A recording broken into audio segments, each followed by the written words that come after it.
দর্শক যেমনটি দেখতে পাচ্ছেন সুপ্রিম কোর্ট এলাকাতে জামায়াত ইসলামের মনোনীত প্রার্থী হেলাল উদ্দিনের মোটর বাইক শোভাযাত্রা।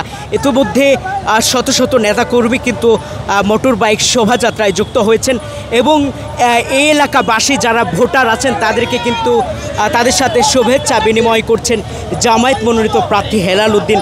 এবং যেই নেতাকর্মীরা আছে তারা কিন্তু ইতিমধ্যে বিভিন্ন টি শার্ট পরে, রঙিন টি শার্ট পরে আজকের এই নির্বাচনী প্রচারণায় যুক্ত হয়েছেন এবং এই নির্বাচনী প্রচারণা সুপ্রিম কোর্ট এলাকাতে চলে এসেছে এবং এই সুপ্রিম কোর্ট এলাকাতেই মূলত নির্বাচনী প্রচারণা শুরু করেছে জামায়াত ইসলামের মনোনীত প্রার্থী কেন্দ্রীয় কার্যকর পরিষদের সদস্য হেলাল উদ্দিন।